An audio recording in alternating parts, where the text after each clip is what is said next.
Exploring nature in the GTA. Now, we're not talking about Pokemon Go here.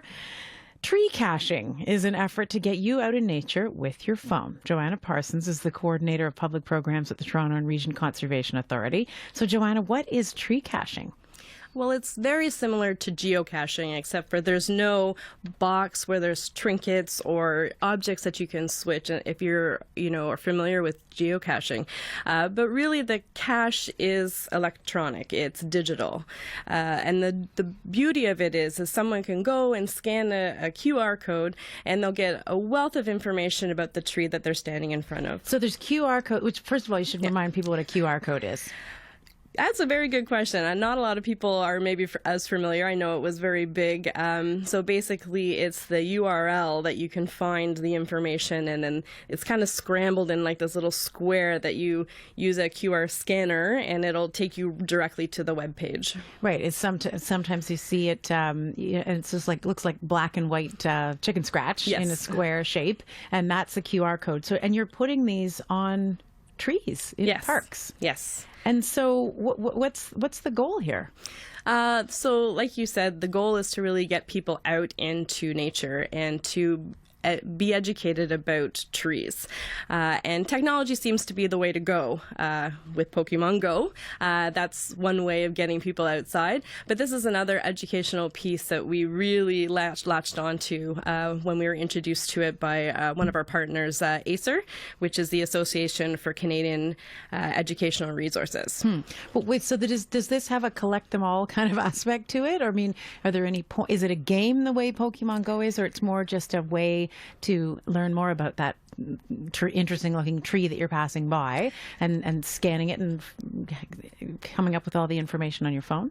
And when you scan the QR code, it'll help you identify what the tree is. So it'll tell you what it is, but then there's pictures, and it also outlines how to use leaves, how to use the bark, how to use twigs, that sort of thing. What do you mean how to use them? Oh, to use them as means of identification. To identify, so that when you're on the trail or a different trail, you can say, hey, that's a sugar maple. And so in addition, so there's that identification piece, but it also provides information about the species, which is really kind of interesting. Are there any are there good examples of trees that have interesting, facts and trivia about them, or aspects that people might learn? There are.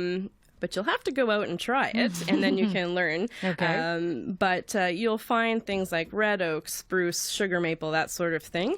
But we have the pictures, and the other thing that makes it really unique is that we've tailored it towards our watersheds, which is really the TRCA's business or goal. So we tailor each tree so that people can learn not only about the tree, but the area that they are located, whether it's a conservation area or somewhere in the watershed. So who so far do you think is going to be, who do you envision using this? We would like everybody to. Obviously, the community, the watershed community is constantly changing, and so that's why we've sort of embraced the technology angle. But we'd like those that are already converted and to those that may not be and may be interested. Those taking a break from Pokemon Go, maybe adding a few trees. Have you got other plans? You say that you're embracing technology. Have you got other plans to use technology in GTA parks beyond the QR codes? Well, I guess we're always looking at better ways of getting the information across, whether QR codes are necessarily the way to go. Where can I go to use this right now? So right now we have 4 trails. We've got 2 in our conservation areas. So 2 are in Brampton at Heart Lake and Clairville, our conservation areas. And then we also have 1 in Vaughan, and we have 1 along the Etobicoke Creek Trail in Caledon. All right. Well, thanks for telling us about it, and we'll keep our eyes peeled for those QR codes. What are they, like right on the trunk of the tree at eye level sort of thing? Or? They are trying to be eye level, and that's part of, I guess, the draw is that you have to kind of look for them. Okay. But also you can see where you are in relation to the map. So that's why it's a little similar to geocaching. Okay.